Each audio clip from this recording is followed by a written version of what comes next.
So to this bowl, I have 2 cups of buttermilk, 4 tablespoons of sugar, and my baking soda, which I've already mixed in so that they can dissolve. Next, I'm going to add 3 eggs, 1, 2, 3, and get those mixed in. So now that my eggs are thoroughly mixed in and incorporated with the buttermilk, sugar, and baking soda, I'm going to add to this my flour, and I have some baking powder in here. It's really important that you make sure that the baking soda, sugar, and buttermilk and the eggs are well mixed and well incorporated, because when you get ready to add the flour, you don't want to overbeat the mixture. Okay, so I'm going to add in my flour.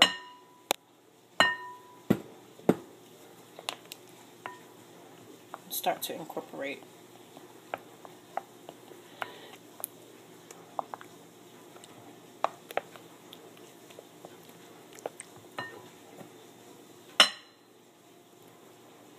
Just go ahead and put it all in. Works easier for me that way. One thing I didn't say about my flour, you can use 2 cups of all-purpose flour. You can use 2 cups of whole wheat flour. Whatever type of flour you like to use. This is actually a cup of all-purpose flour and 1 cup of whole wheat flour. So I'm going to continue to incorporate. Okay, so my mix is incorporated well enough to my liking. You can see it's, it's still somewhat lumpy, but don't worry about that because those lumps will break down and those lumps will dissolve. So I've decided I'm going to do banana pancakes. These are the bananas that I'm going to use. They're primarily this color because they've been in the refrigerator because of fruit flies. See my blog post on fruit flies to know what I'm talking about. But anyway, even if the bananas were this ripe and they were this color, it would still be great to use for cooking because they're going to be extremely sweet and they're going to bring a lot of great flavor to the pancake. But once I pull off the skins, you'll see what the insides look like. So you'll see that they're really not this ripe, though they are ripe.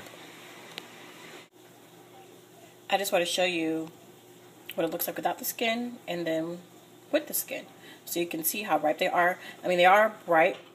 If you look at the banana, you can see the bruising and all of that. So these are great to use in pancakes. I'm just going to peel this one and then I'm going to mash them. So here's what I've got. It's a 2-cup Pyrex measuring cup. I broke my bananas up, popped them in the microwave for about 37 seconds, and then when they came out with this fork, I just went to work with mashing and mashing and stirring. And you see we've got a pretty good little puree here. A little lumpy, but it's really nice and mushed up. And I'm going to put this to my pancake batter. Now, if you want, you can slice it up into rounds, but I think that it works out better when you mash it so that you ensure every bite has some of the banana in it. Now to this banana, I'm just going to add a splash of vanilla extract. I would say about a tablespoon of it. And I'm going to mix it up.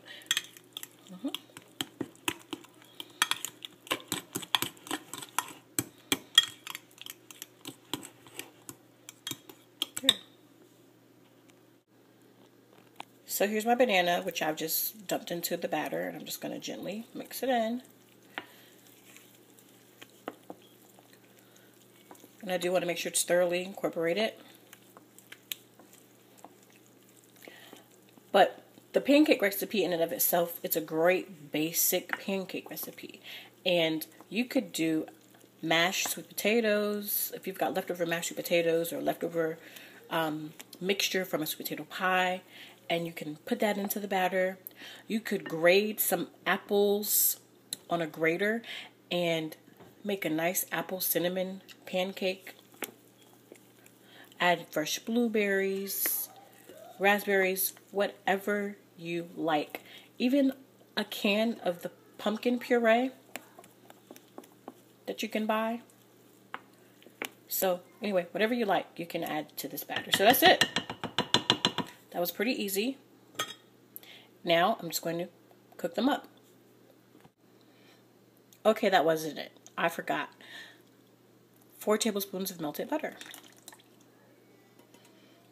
Okay. And just stir that in. This is really going to add great flavor and help with keeping them moist. If you have an aversion to using butter, then you may use vegetable oil. So 1/4 cup of vegetable oil is what you would need to use if you wanted to go that route. Or if you have another oil of choice, you know, but butter is the preferred oil. Alright. So I'm going to be using a stainless steel frying pan to cook these in. So what I was saying about this stainless steel pan, it makes great pancakes. They come out so fluffy and just so moist. Now, I do have a griddle, and if you have a griddle, use your griddle.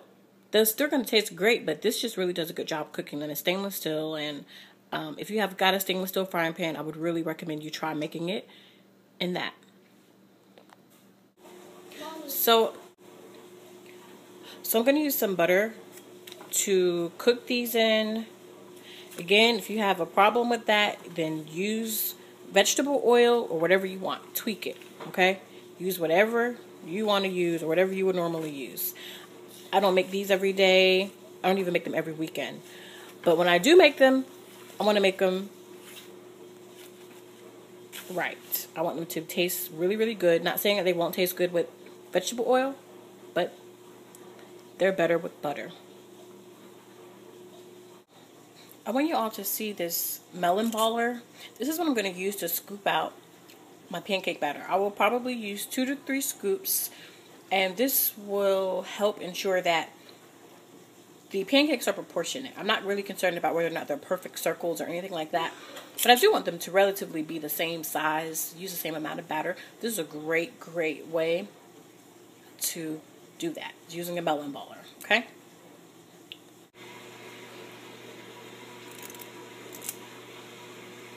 One scoop, 2 scoops, another one here. This is really helpful with making pancakes, even with doing cupcakes. If I wanted to do silver dollar pancakes or something like that, smaller ones, I would just do 1 scoop. But I'm not about to make that many pancakes. You know, I could fit a 4th pancake in here, but I like to give myself a little bit of room, a little wiggle room to work with. So that's 2 scoops of each with the melon baller, and I may decide to do 3 on the next batch. But you see how easy that is? So when it's time to turn your pancakes, you see I've got 4 in there. You see the air bubbles coming through on the top? That's when you know it's a good time. I'm just going to rotate this around a little to turn them. Okay? These I've already turned. And when you do turn them, they're done in I don't know, 30, 40 seconds. Let's put these here. See? Flip them. That one went on the side a little bit, but it'll still cook. See how I just flipped it and it kind of got stuck on the side? But hey, it's fine. No biggie. But you see, I just flipped it. Don't want to leave it on this side too long. You don't want to dry them out and overcook them, but see? You see it? You can let it cook a little longer. There we go. Okay. So I got about 24 exactly pancakes out of that. using 2 scoops, and there they are. These are buttermilk banana pancakes, and we did use half whole wheat flour and half white flour. They look very yummy, and they are yummy. I have already eaten some, and I hope you enjoy it. Thank you for watching. Just one more final shot of the pancakes in the oven, and I've been keeping them warm on 175. So check out my blog, tweakitfood.blogspot.com. tweakitfood.blogspot.com. Thanks.